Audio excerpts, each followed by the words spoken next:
Halo teman-teman semua, selamat datang kembali di channel Web Programming Unpas bersama saya Sandika Gali. Dan kali ini kita kembali masuk ke seri ngobrol-ngobrol, di mana saya mendatangkan narasumber-narasumber yang keren. Dan kali ini kita kedatangan seorang dosen juga, terus konten kreator juga, dan kebetulan sama-sama dengan saya itu menjadi seorang mentor di salah satu platform pembelajaran. Ya, jadi bintang tamu kita kali ini adalah Bapak Eriko Darmawan Handoyo. Mungkin untuk perkenalan singkatnya saya langsung persilakan beliau aja untuk langsung menyapa teman-teman sekalian. Silakan Pak Eriko.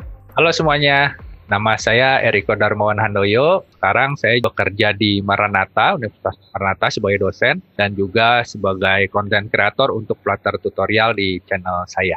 Oke, terima kasih Pak Eriko. Mungkin saya cerita dulu sedikit nih Pak Eriko ya. Kenapa kok saya bisa tahu Pak Eriko nih? Jadi sebenarnya kita belum pernah ketemu ya Pak ya, secara langsung gitu. Padahal kita sama-sama di Bandung, terus kampusnya juga sebelahan gitu deket. Ya. Jadi kita tuh kenal karena sama-sama jadi mentor di Build with Angga gitu.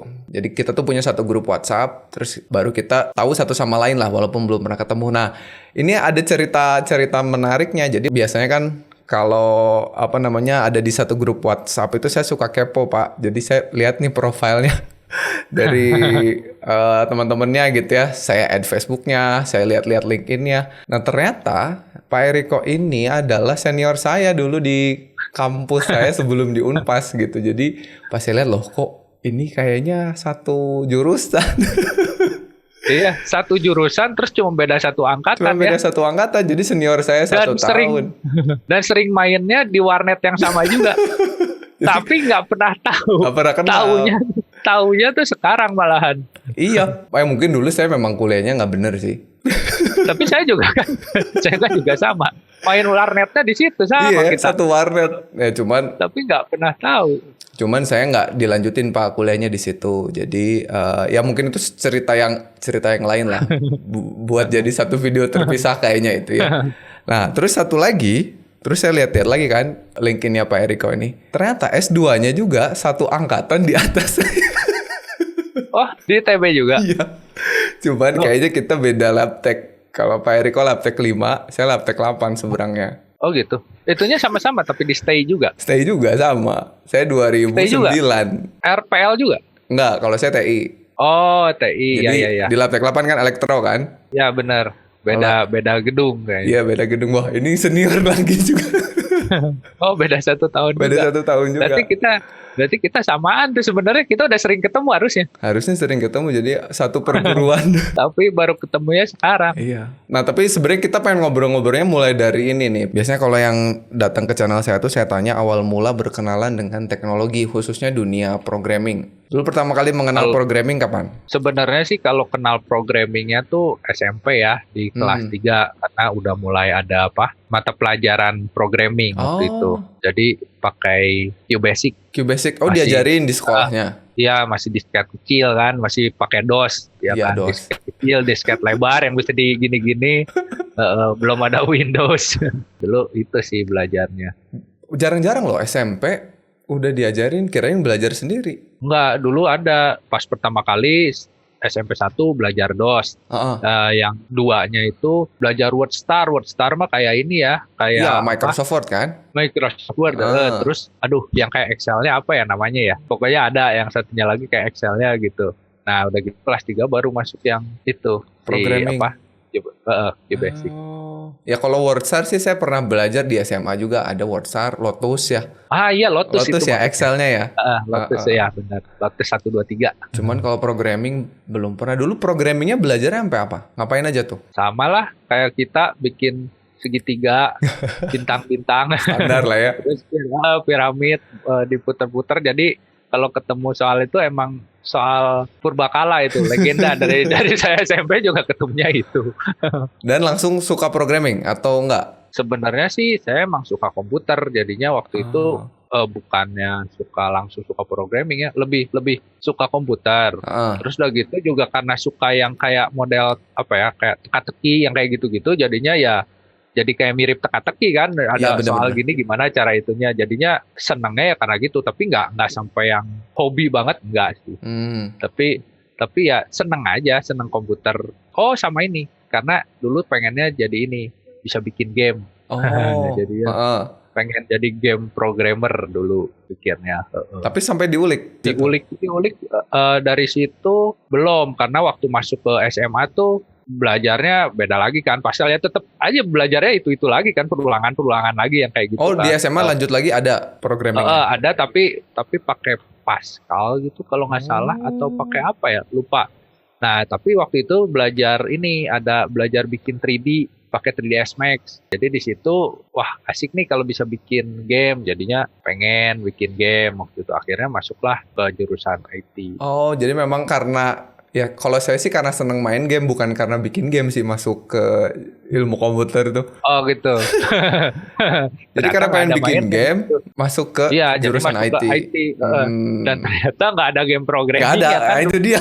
Dulu tuh nggak pernah ada game programming. Jadi perasanya ya gimana ini udah masuk ke IT nggak ada game programmingnya. Kok gini jadi gitu. waktu itu akhirnya waktu skripsi ya bikin game ya karena ya emang tujuannya pengen bikin game, akhirnya itu mah ngulik-ngulik sendiri kalau waktu skripsinya. Oh, akhirnya skripsinya bikin game pakai apa? Bikin game, iya, pakai ini Visual C++. Jadi udah ada gambarnya. Ada ini nggak pengalaman yang seru lah waktu belajar ngoding tuh awal-awal? Sebenarnya sih yang pengalaman yang paling nempel ya itu tuh tidur. Kita tuh yang namanya programmer lu perlu tidur, jadinya nggak bisa dipaksakan sih, kan banyak orang tuh maksain ngoding tuh sampai begadang, bener-bener aduh ini belum beres. Sebenarnya percuma dipaksain, kalau emang udah mentok mah udah aja mentok gitu, mendingan tidur. Dulu juga waktu kuliah kan emang saya bukan orang yang dalam tanda kutip tuh bakat ngoding gitu. Jadi kalau ngerjain codingan ya lama gitu. Kalau dikasihkan, kita dulu dikasih praktikum waktu seminggu kan, minggu depan kumpulin. Nah ya itu saya ngerjainnya ya seminggu, kalau nggak 6 hari atau ya 5 hari, pokoknya gitu. Beda sama teman saya, kalau yang emang bakat siang dikasih sore udah beres gitu. Cuma nanti gitu. Jadi kadang emang udah mentok kayak gitu. Nah kadang-kadang kalau udah capek gitu biasa tidur. Tapi karena saking kepikirannya ada tugas belum beres, di tidur pun mimpi gitu ke bawah gitu kan. Masih mikirin ini tuh apa ya jawabannya. Tapi nggak tahu kenapa. Mungkin karena kalau di mimpi ya, kita bisa jadi apa aja, tiba-tiba jadi pintar di dalam mimpi. Tiba-tiba lagi tidur tuh sering banget malah justru lagi tidur langsung kepikiran. Selesai. Ini kan bisa diginiin ya. Terus langsung kebangun aja jadinya kan, jadi cepet-cepet kebangun kan. Langsung catat aja. Soalnya dulu kan komputer kan, maksudnya kita ngerjain masih di lab ya, jadinya catat dulu di kertas, besok datang ke lab baru dicobain, jalan.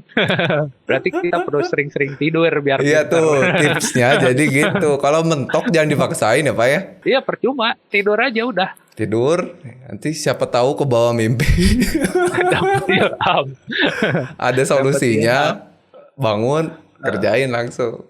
Oh iya, keren deh. Kalau saya sih kayaknya ke bawah mimpi pernah, cuman sampai di mimpi saya pusing juga gitu sama. Terus tidur lagi di mimpinya. Tinggal tidur lagi. Wah seru-seru. Berarti kalau tadi balik lagi ke kuliahnya, setelah kuliah itu lanjut kerja apa gimana? Apa langsung jadi dosen? Waktu pertama kali masuk sih kan tadinya pengennya jadi programmer itu kan. Pengennya jadi programmer. Cuman pas di akhir-akhir kuliah tuh jadi tiba-tiba tuh apa ya? Jadi lebih seneng ngajar gitu. Karena kan begitu semester 3 lah, sekitar semester 3-an itu mulai jadi asisten kan. Oh, kalau saya lanjut berarti asisten saya dong. Ya, nah itu. Benar, mulai dari asisten kan, jadi asisten. Nah di situ tuh ngerasanya asik aja, maksudnya kan waktu kita ngajarin terus anaknya jadi ngerti, jadi senang aja. Iya betul. Jadinya soalnya kan akhirnya yang kita susah payah ngajarin tuh dia bisa ngerti juga, akhirnya dia bisa kayak, nah itu kesukaan tersendiri gitu. Nah itu yang bikin jadi senang. Terus juga senang karena senang ngobrol ya, saya jadinya kalau kerja kan kayaknya bakalan diem di depan komputer terus kalau programmer. Kalau dosen kan kayaknya bisa ketemu orang baru lagi, terus ngobrol, terus suka main game juga kan. Nah kalau anak-anak ini kan biasa bisa diajakin main game, yuk kita main game apa gitu bareng gitu. Jadinya lebih senang gitu aja. Akhirnya waktu itu emang pengen jadi dosen, akhirnya ya udah jadi dosen. Jadi 2005 tuh langsung ngelamar jadi dosen. Jadi dari 2005 udah lama juga ya? Iya. Udah berapa tahun tuh? 15 tahun ya? Agustus ini 15 tahun pas. Saya masuknya kan 1 Agustus. Iya. Saya baru 2009 pas mau itu aja, pas mau S2. Itu ngajarnya udah langsung programming? Iya, pemrograman dasar C. Terus saya lihat juga pernah bikin ini ya, buku ya? Iya, pernah bikin buku itu pemrograman dasar C, Java, C#, jadi langsung 3 digabung untuk nunjukin kan, maksudnya kalau C-nya gini, Java-nya gini, C#-nya gini. Buat kuliah apa memang bikin aja sendiri? Lebih ke arah gini sih sebenarnya kan waktu itu mikirnya, waktu zaman dulu kan belum ada YouTube. Jadi kalau kita mau belajar kan pasti belajarnya harus dari textbook kan. Si textbooknya ini kan bahasa Inggris. Sedangkan waktu saya ngajar kan banyak banget mahasiswa tuh, aduh malas kalau bahasa Inggris gitu kan, udah pusing kayak gitu ya? Kan. Terus kalau ngelihat ke mana, ke Gramedia atau apa, ngelihat buku-buku IT juga, kebanyakan tuh lebih ke arah praktikal. Jadinya bagaimana membuat ini, bagaimana membuat itu. Benar. Tapi nggak diajarin kan konsepnya, kenapa saya harus gitunya nggak diajarin. Nyalin aja ya. Nah, jadinya makanya kalau nggak dulu ada yang ini, yang laku tuh biasanya tuh yang 100 status romantis atau apa yang kayak gitu-gitu tuh. Bener. Kan suka kesel kan ngelihatnya, aduh kayak gini. Akhirnya mau buat satu buah buku yang bahasa Indonesia yang ngejelasin tentang konsep. Tapi saya pengennya itu pakai bahasanya juga bahasa sehari-hari. Ya. Karena kalau kita baca buku yang bahasa Indonesia, kadang-kadang kan kayak array dibilangnya lari. Iya kan? Tambah pusing kan? Mau jadi tetikus gitu kan jadi bingung gitu. Akhirnya ya udah saya pengennya pakai bahasa sehari-hari lah. Jadinya ada dibikinin, ada ada apa ya nggak apa-apa, tulis aja kayak gitu. Terus sama tambahin komiknya. Jadi ada komiknya, ada ceritanya juga. Jadi buku ke-1 sama buku ke-2 tuh nyambung gitu ceritanya. Iya. Jadi ada ceritanya. Masih ada sampai sekarang kalau dicari? Sekarang sih udah nggak ada. Paling saya masih ada stok gitu. Tapi kalau dicari di Gramedia kayak gitu udah nggak ada sih. Soalnya udah di stop produksi kan. Karena ya kayaknya buku-buku kayak gitu sekarang jadi kurang laku. Jadinya. Tapi kalau di kampus masih ada kan? Di kampus masih ada yang ngajarin sih gitu kan, masih relevan lah gitu maksudnya. Oh iya, tapi kalau di Maranatha pemrograman dasarnya itu Python. Jadi sekarang Python. Jadi Python, itunya Java sama C#, OOP-nya. Nggak tahu kalau kurikulum baru ini ya. Nanti kurikulum kan ada baru nih. Nggak tahu nanti apa. Tapi kemarin sih itu gitu. Tapi kalau ada yang penasaran nih teman-teman yang nonton di sini, bukunya bisa kontak aja langsung ya. Barangkali pengen gitu. Di kampusnya belajar yang sama C ya? Ya C, terus Java sama C#. Ya, maksudnya kalau di kampus yang belajarnya C, terus pengen tahu nih cara pembelajaran formal tapi yang nyantai gitu. Baca aja bukunya Pak Eriko nih, nanti kontak aja, beli dong bukunya gitu. Ini makin lama makin mahal, soalnya makin limited edition. Iya benar. Ini tinggal stok. Lama-lama ngejuta harganya. Jadi mumpung masih ada, segera. Itu tahun berapa bikin bukunya? Sekitar 2009 sampai 2011 lah. Berarti udah ada 3 buku ya? Pengen banget. 2, jadi buku. Yang pemrograman dasar si Java C# itu terbitan pertama udah selesai, terus bikin terbitan 2, terus bikin revisi waktu itu, jadi edisi revisi. Terus udah gitu bikin yang OOP, yang tentang buku kedua itu tentang pemrograman berorientasi objek, tapi C# aja, nggak ada C Java gitunya, nggak ada, C# aja. Sempat mau bikin buku ketiga itu tentang SAML itu kan tentang Windows Phone ya, tentang XAML. Cuman keburu punah sih itu. Windows Phone-nya nggak ada sekarang. Windows Phone-nya keburu punah. Bukunya jadi nggak jadi deh. Ya udahlah. Sekarang sih buku udah makin ini ya, orang jarang nyari-nyari buku. Terus penerbit juga lebih senangnya bukunya yang kayak novel kayak gitu. Iya sih, buku-buku teknis susah juga ya. Jadi susah, kalau sekarang ke Gramedia juga nyari-nyari buku-buku IT juga susah. Terus perkembangan juga kan makin cepet ya. Iya. Belajar Flutter kayak gitu juga sekarang baru ngajarin gini, tiba-tiba berapa bulan lagi versi naik. Betul. Berubah lagi. Dan bikin buku nggak bisa cepet ya, Pak ya? Iya benar. Maksudnya proses dari kita selesai nulis sampai disimpan ke Gramet tuh lama kan? Iya, lama, benar. Udah keburu ganti versi. Expired. Iya. Padahal baru bukunya. Bener. Makanya jadinya udah, kalau YouTube kan lebih itu. Makanya bikin channel YouTube. Benar. Pasti bisa lebih update, gampang cepet update-nya. mulai kapan bikin channel YouTube? Ini buat teman-teman yang nggak tahu, Pak Eriko ini channel YouTube-nya itu membahas mengenai Flutter ya? Atau Flutter. khusus Flutter sekarang atau mobile programming? Sebenarnya sih ada banyak sih di situ. Jadi yang Python ada. Jadi sebenarnya itu juga saya pakai untuk yang pengajaran juga kan. Untuk pengajaran mata kuliah kan saya bikinin itunya supaya kalau mau ulang-ulang anaknya bisa nonton nah, aja. kan kagok gitu kan.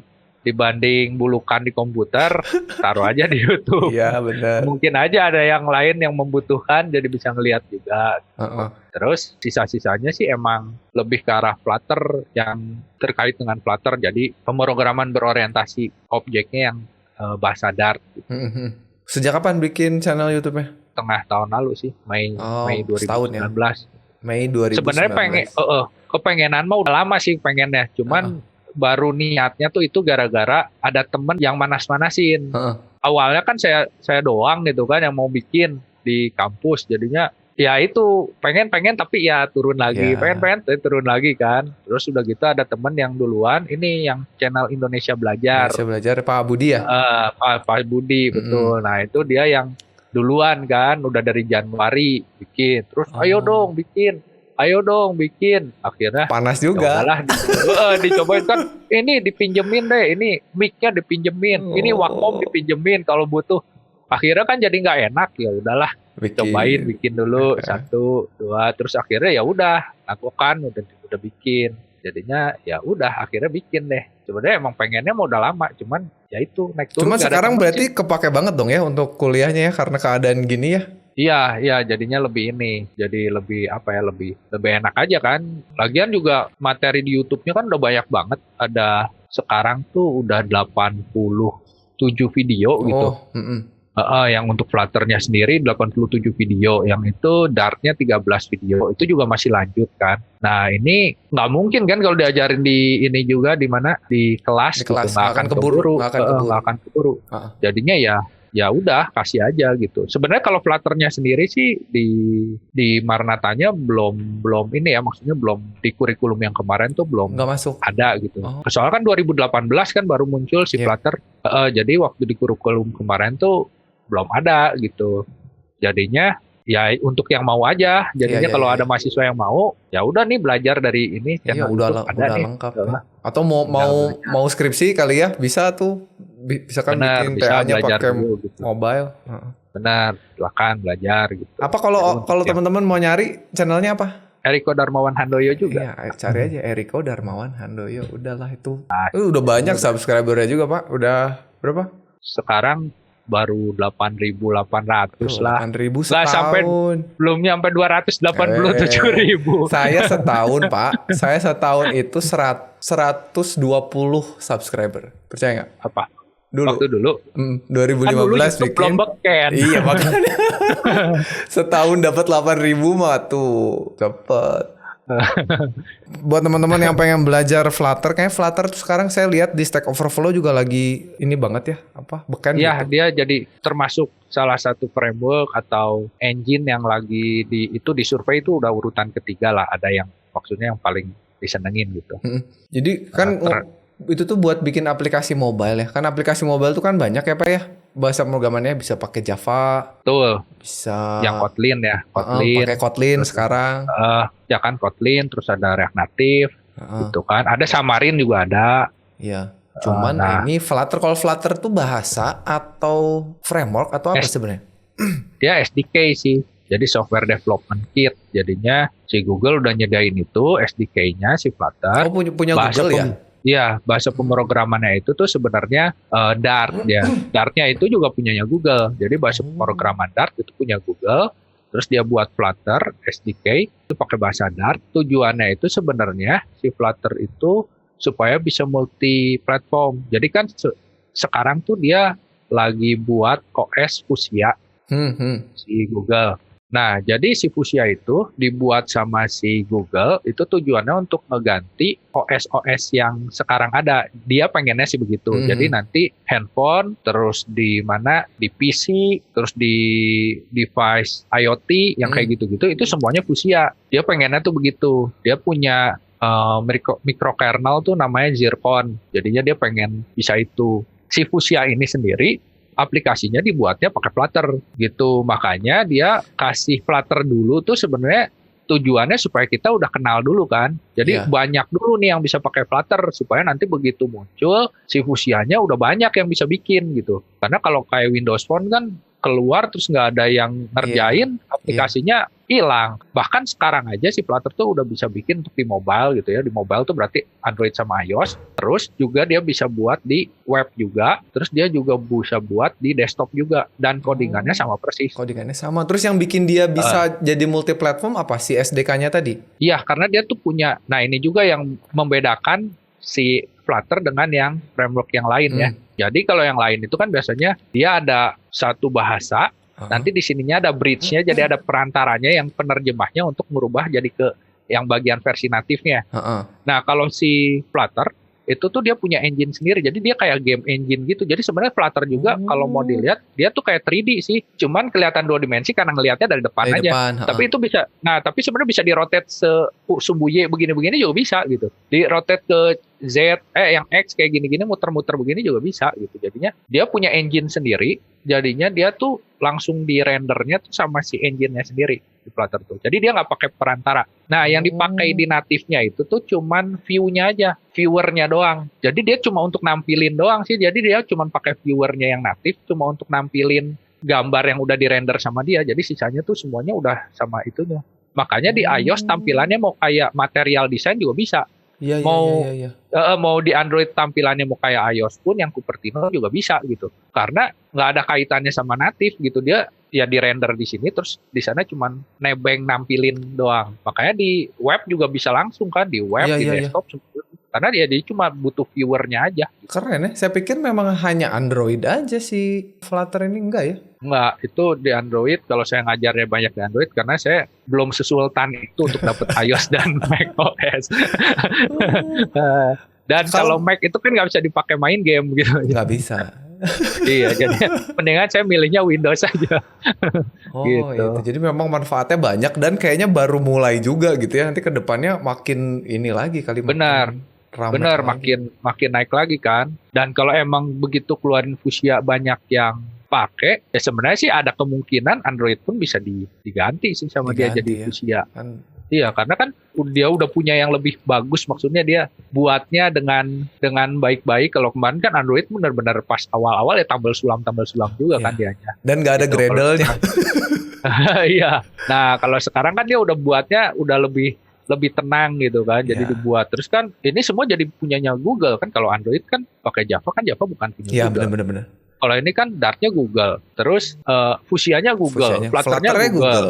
Flutter-nya Google. Web minimal kita pakainya Google Chrome. Kan. Chrome Google punya juga gitu. Jadi ya prospeknya dahsyat ya. Iya, terus kayak yang sekarang kan ada TV, Smart TV atau Fullcast gitu kan, itu Android kan? Iya. Itu kan Google juga, kalau diganti sama Fuchsia juga gampang aja. Ya kita bisa gampang aja gitu. Iya, dan itu yang menyebabin ya mahasiswa saya atau ya yang baru belajar mobile programming tuh, kalau belajarnya Android kendalanya adalah device. Kalau laptop mereka nggak sekeren itu kan pakai si Android Studio, terus ngompil di Gradle-nya, itu kan lama juga gitu. Iya, benar. Kalau Dart nggak segitu ya. Kalau Flutter mah apa sih gini deh. Buat teman-teman yang mau belajar Flutter, spesifikasi minimalnya gimana? Sebenarnya speknya kita bisa ngeliat di flutter.dev-nya sendiri. Itu tuh kalau untuk OS sendiri tuh sebenarnya Windows 7 SP1. Bisa.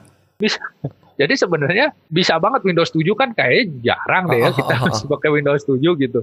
Iya, jadi Windows 7 versi yang SP1 tuh juga udah jalan gitu. Tapi ya kalau bisa sih jangan Windows 7 ya, maksudnya bisa tapi tidak direkomendasikan. Iya, kan itu minimal banget gitu. Terus kalau untuk memori sih 8 GB juga udah cukup lah, 8 GB. Jadi nggak usah sampai yang keren-keren banget. Kalau 4 GB kayaknya berat. Terlalu seret ya, untuk OS-nya juga kan udah nyut-nyutan gitu. Nah, kalau 8 GB lumayan lah. Waktu pertama kali saya belajar 8 GB gitu. Kalau sekarang saya upgrade jadi 16 GB, sebenarnya tujuannya bukan untuk Flutter, untuk main Tomb Raider sih sebenarnya. Jadi kalau sekarang PC-nya ini di upgrade-nya bagus, cuma tujuannya untuk main gitu. Untuk main game. Itu side effect-nya kena jadi lebih cepat untuk coding. Berarti kalau Linux bisa? Linux bisa. Jadi kalau misalnya banyak yang, aduh, pakai Windows saya berat gitu. Banyak yang pindah ke Linux. Nggak masalah banyak ya? yang pindah ke Linux. Nggak masalah. SDK-nya itu multi-platform ya? Nanti tinggal ambil aja gitu. Jadi Linux bisa, di Mac juga bisa? Mac OS bisa, Mac OS bisa, di Windows juga bisa. Mantap. Gitu. Cuman kalau di Windows, ya nggak bisa ngempal yang Mac ya. Kan harus iya. Jadi menurut saya apa ya, merupakan salah satu bahasa yang layak lah untuk dipelajari kalau teman-teman senang mobile programming, senang bikin mobile apps gitu. Pakai Dart. Susah nggak sih belajar Dart, Pak? Kalau kita konsepnya apa sih requirement? Apa saya harus bisa apa dulu kalau saya mau belajar Dart? Yang paling penting mah konsep OOP-nya harus ngerti aja, pemrograman. Entah dulu waktu itu belajarnya pakai Java, entah itu belajarnya pakai C#. Sebenarnya asalkan dia udah ngerti konsep VBO-nya ya, bukan ngerti teknisnya bisa ngoding pakai Java. Ya kalau nggak bisa aja ngoding, tapi kadang-kadang kan kita nggak ngerti kenapa ini harus dijadiin turunan, kenapa ininya begini. Nah, asal ngerti itunya sih pindah juga enak, soalnya mirip-mirip sama Java sih sebenarnya sih Dart. Mirip Java tapi mirip Python juga gitu. Jadinya ya enak sih, pokoknya lebih enak sih. Pokoknya dia udah object oriented lah ya, minimal kita tahu objek, kelas, betul. Inheritance gitu ya. Benar. Jadinya dia udah object oriented. Nah, kebanyakan yang bingung di Flutter itu, kalau bingungnya tuh sebenarnya OOP-nya sih sebenarnya waktu dia nanya, bingung karena gitunya dia nggak ngerti ini tuh apa gitu, yang reference tuh apa, terus jadi null tuh apaan null. Nah, itu masih banyak yang blank gitu ya. Tapi jadinya, di channel YouTube-nya ada lah ya. Kalau bingung mah langsung aja. Ada. Jadi saya di channel saya ajarin juga PBO Dart karena saya ngelihat banyak yang bingung itu. Akhirnya saya buat itunya playlistnya yang PBO Dart gitu biar object oriented belajar dari Dart. situ dulu. Betul. Jadi belajar itu dulu. Ya sebenarnya nggak harus versi Dart sih. Cuman kan kagok kan maksudnya supaya udah belajar smooth gitu ya ke Flutter-nya. Iya kan nanti kan pengen ke Flutter ya udah sekalian aja saya ajarnya pakai Dart, ngapain saya pakai yang lain nanti bingung lagi gitu. Iya. Jadi kalau misalkan pengen ke Dart, pengen ke Flutter, belajar dulu Dart-nya. Dart-nya udah ada tuh di channel YouTube-nya Pak Eriko, belajar si konsep object oriented-nya. Padahal kalau misalkan kalian udah pernah pengalaman di Java atau di PHP yang sekarang juga sebenarnya udah object dan ya hampir semua sih sekarang mau JavaScript juga udah. Betul.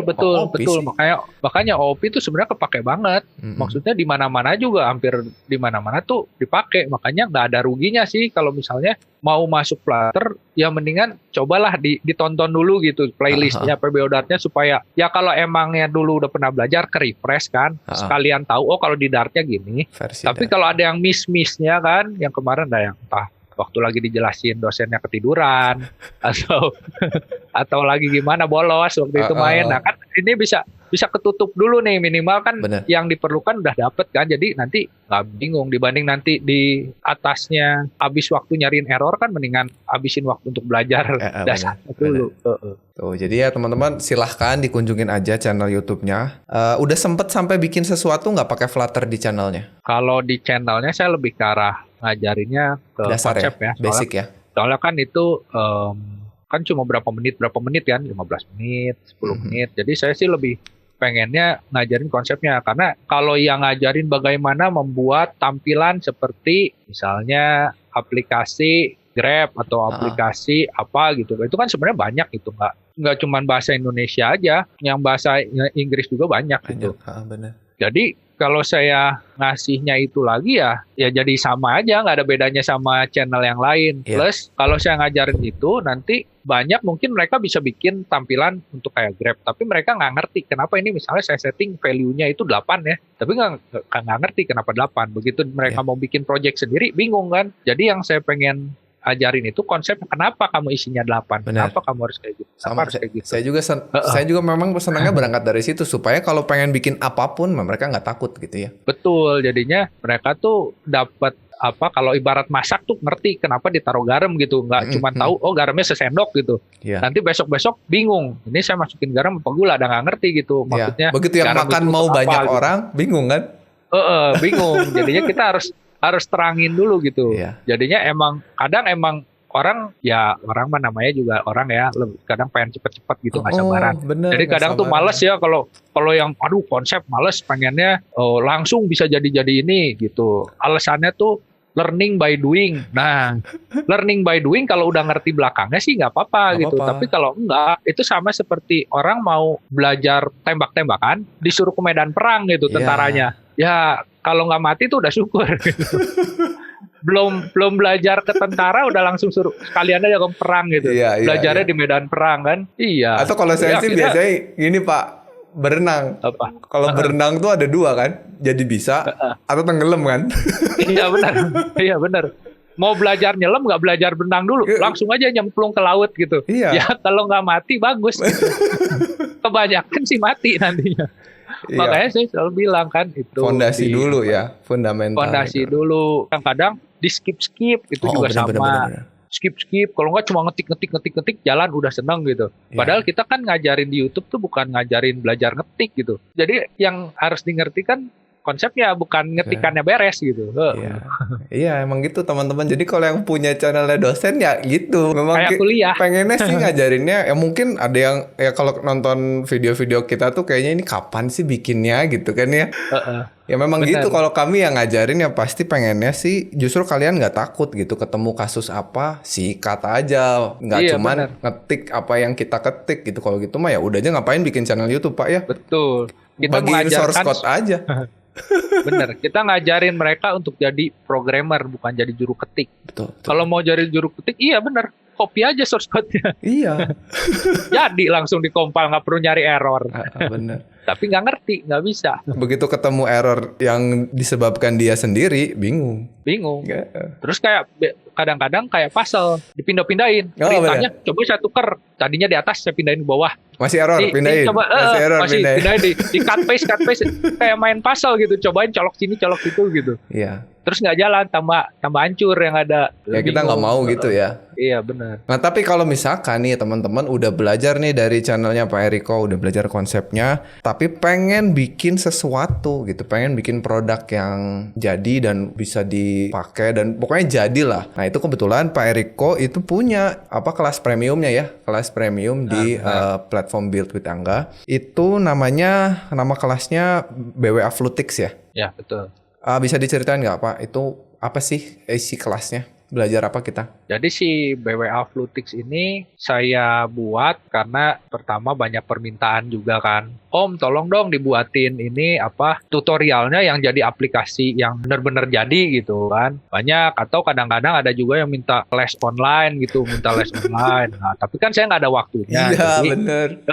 Jadi saya pikir ya udahlah kalau saya bisa bikin kelas online lumayan nih, jadinya bisa ini juga. Nah, saya lagi pikir-pikir pas lagi awal-awal tahun, terus pas kebetulan pas Maret itu temu nih sama Build with Angga, diajakin buat kelas online bareng. Ya udah, jadi kita buat kelas online. Nah, si Flutix ini tuh jadi kita belajar untuk menerapkan apa yang udah dipelajari di YouTube saya ini semuanya, konsep-konsepnya ini kan ada yang mungkin saya butuh contohnya tuh yang gede langsung. Nah, ini kita tawarkan itu di kasusnya itu aplikasi simulasi pemesanan tiket bioskop. Jadi mirip-mirip kayak Tix lah ya, kayak Tix ID yang kayak gitu-gitu lah ya, yang untuk mesen-mesen tiket bioskop. Oke. Kalian belajar desainnya juga. Pokoknya sampai jadi apps-nya, sampai diajarin juga gimana cara nyimpennya di Play Store kali ya? Iya, jadi kan saya buatnya barengan sama Angga ya. Jadi Angga tuh ngejelasin bagian desainnya. Jadi mulai ngedesain wireframe-nya, terus ngedesain si tampilannya, terus bikin logo kayak gitu-gitunya diajarin. Terus dilanjutin sama saya. Saya ajarin bikin si Flutter-nya dengan aplikasi mobile-nya. Saya ajarin juga gimana cara menyimpan di Firebase. Jadi database-nya pakai Firebase. Database-nya Firebase sama autentikasinya juga Firebase. Terus juga mungkin banyak yang bingung state management block. Ini banyak banget yang masih pusing. Nah, itu juga saya kasih contoh untuk penerapannya di situ. Jadinya yang emang benar-benar studi kasusnya kayak gini loh. Kita bikin bloknya ini. Servisnya kita buatnya seperti ini. Terus struktur codingan kan kadang-kadang ada yang bingung, ini struktur codingannya gimana, bikin kelasnya kayak gimana, apa yang dipisah, apa yang digabung. Nah, itu sekalian di situ sampai akhirnya jadi aplikasinya, terus ya diajarin sampai ke Play Store. Jadinya di Play Store juga ada, kalau ada yang mau lihat nanti dikasih linknya juga deh. Nanti coba saya simpan Deskripsi semua informasinya ya. Kalau teman-teman penasaran nanti saya simpan di deskripsi. Yang penting si aplikasi itu jadi ya sampai bisa dipakai lah istilahnya gitu ya. Ya, jadi yang kelas online itu lebih ke arah suplemen bagi orang yang emang benar-benar butuh yang namanya contoh. Nah, silakan gitu. Tapi kalau emang yang mau ininya sendiri juga kan, karena kan ada orang mungkin terbatas sama biaya ya. Jadi saya juga tujuan bikin channel YouTube untuk bantu teman-teman di Indonesia yang emang mungkin kurang beruntung, belum punya biaya untuk kuliah, nggak punya biaya untuk kelas online juga nggak punya, mungkin untuk makan juga susah gitu kan. Maksudnya ya dari situ juga dia bisa belajar untuk gimana bikin aplikasi mobile. Ya ada harapan sih dia juga nanti bisa mulai terima-terima project, terus nanti benar-benar kan bisa mengubah maksudnya mengubah kehidupannya lah, bisa dapet lah tambah-tambahan gitu. Untuk itu sih tujuannya. Ya dan ya menurut saya tadi kita udah ngobrol juga si Dart dan Flutter ini akan menjadi tambah rame gitu. Jadi kayaknya dibutuhin ya di mana-mana. Karena daripada sekarang saya bikin aplikasi untuk Android misalkan, saya nge-hire developer Android, terus mau bikin iOS saya hire lagi iOS, jadi dua kali ya. Betul. Kalau Flutter cukup sekali ngodingnya kan? Flutter cukup sekali dan performance-nya itu hampir mirip sama si native. Oh, iya. Gara-gara maksudnya itu performance-nya jauh lebih baik dan mendekati native ya karena yang tadi dia ada engine-nya sendiri. Jadi nggak ada proses di tengah-tengah translasi dari yang Dart-nya terus jadi ke native-nya tuh nggak ada. Iya, jadi ya prospek lah menurut saya untuk belajar Flutter ini ya. Iya, jadi kan kalau kita belajar Flutter, misalnya nih ya, kalau ternyata Fuchsia nih keluar, ya kita udah untung, udah belajar Flutter, udah enak gitu. Fuchsia nggak ganti Android juga nggak apa-apa, kita minimal bisa di Android dan di Fuchsia gitu. Fuchsia nggak muncul, ya sekarang juga kita udah bisa di Android gitu. Jadi sebenarnya nggak ada ruginya sih sebenarnya untuk ini, dan bisa ke yang lain-lain kan. Dibandingkan kalau misalnya kita nggak belajar, tiba-tiba muncul Fuchsia-nya, bingung nanti kitanya. Benar. Terus udah gitu Android-nya diganti sama Fuchsia, lebih bingung lagi malahan. Kita benar-benar hilang lapangan pekerjaan. Baru mulai belajar dari situ. Udah kalah itu udah kelewat gitu. Kalau ini kan masih baru, enak ngikutinnya, ibarat nonton film seri episode masih dikit gitu. Iya benar. Kalau udah kejauhan kan malas ngejarnya. Malas ngejarnya, udah capek gitu. Ya benar. Ya jadi sekali lagi bisa jadi salah satu alternatif kalian yang pengen belajar mobile gitu ya. Dan ini mungkin ada satu tawaran menarik nih buat teman-teman yang nonton dan tertariknya dengan penjelasan Pak Eriko tadi mengenai Dart, mengenai Flutter dan kelas online-nya. Nah ini kita berdua mau kasih, kebetulan gini, kan saya punya kelas online juga di BWA nih, Pak Eriko juga punya kelas online dan kebetulan kita lagi kolaborasi nih, atau istilahnya kita punya kelas bundling, kelas gabungan nih. Jadi saat ini saya dan Pak Eriko ini punya promo menarik nih buat teman-teman. Jadi kita punya kelas online tuh, kalau saya kan full stack web designer, kita belajar dari mulai UX research, kita bikin UI design pakai Adobe XD dan Figma, sampai kita bikin web pakai Bootstrap. Studi kasus yang saya bikin desain toko online baju. Kalau yang Pak Eriko tadi kan bikin mobile apps, simulasi pemesanan tiket menggunakan Flutter. Nah, kalau kelas saya, kalau kalian beli itu harganya 388.000. Kelasnya Pak Eriko, kalau kalian beli itu 350 ya Pak ya? 355. Itu kalau eceran. Kalau eceran. Kalau kalian belinya bareng, itu kan kalau digabung harganya 700 berapa lah gitu ya. Lebih lah, 700-an lebih. Nah sekarang ada promo di bulan ini, khusus bulan Juli 2020, itu kalian cukup belinya dengan harga 500.000 aja udah dapet 2 kelas online yang keren, dapat 2 sertifikat ya. Terus masing-masing kelas kita punya grup private Telegram ya Pak ya? Ya. Dan itu ya diskusinya menurut saya cukup seru lah. Jadi kalian bisa ngobrol sama siswa-siswa yang lain, member-member yang lain gitu. Jadi silahkan, nanti semua linknya akan saya simpen di deskripsi video. Dan, nah ini terakhir nih, khusus buat teman-teman yang nonton video ini sampai sekarang, kita juga mau kasih hadiah ya Pak ya? Betul, udah. Biaya untuk dengerin kita ngoceh-ngoceh dari tadi. Udah lama nih. Jadi ada udah lama. Yang sampai nonton sampai sekarang, ini kita akan kasih potongan lagi. Kalau beli kelas bundlingnya, kita kasih potongan sebesar 50.000. Tapi ini hanya berlaku seminggu dari sekarang, dari videonya tayang. Nanti mungkin tanggal pastinya kalian bisa lihat nih di layar sekarang dari tanggal berapa sampai tanggal berapa. Tapi intinya kalian akan dapat potongan lagi sebesar 50.000. Jadi 450.000 dapat 2 kelas keren. Itu hanya dengan kasih aja kode kuponnya namanya FSD Flutix 50. Nanti kalian tinggal kasih tahu aja ke admin kelas kita. Ke admin ya. Karena kebetulan admin kelas kita sama. Ya. Sama. Kasih tahu, saya dapat kode kupon FSD Flutix 50. Nanti kalian dapat lagi potongan 50.000. 450.000 murah lah ya untuk. Aduh, betul. Murah. 2 kelas. Apalagi dari channel kita YouTube juga udah gratisan banget kan. Itu udah, waduh, itu kalau dibagi 250.000 dibagi itu satu video juga dikit-dikit ya, itu. Bener, nggak apa-apa. Untuk nambahin inilah uang bala-bala ya. Kan kita kalau bikin video bala-bala. butuh bala-bala untuk makan, untuk diisi perutnya. Kalau nggak lemas nanti pingsan lagi bikin video. Jadi ya selain kalian dapat ilmu yang bermanfaat, bisa dapat pengalaman bikin web dan bikin mobile apps, ya itu juga bantu kreator-kreator lah supaya lebih semangat lagi untuk bikin video-video lagi. Gitu ya mungkin Pak ya? Ya. Sebelum kita akhiri, mungkin Pak Eriko punya harapan deh buat kedepannya dari Pak Eriko sendiri seperti apa? Ya, saya sih berharap untuk para developer Indonesia ya, terutama khususnya tuh yang Flutter ya, komunitas Flutter. Saya tuh benar-benar berharap kalian juga bisa mulai mengembangkan mental untuk saling berbagi. Jangan pelit ilmu lah. Maksudnya kita kan komunitas bakalan bisa maju kalau emang mau berbagi. Jangan sampai komunitas itu tuh jadi tempat nyariin lampu untuk beresin soal-soal skripsi, soal-soal tugas besar, atau proyeknya yang lagi mentok gitu. Udah selesai, dijawab, hilang ya entah kemana. Nah, pengennya sih kita tuh bisa saling berbagi, jadi kita maju bareng-bareng. Karena kan nggak mungkin juga kalau untuk web, misalnya mengandalkan web Unpas nih. Ini kalau nanya belajar web, pasti jawabannya web Unpas nih.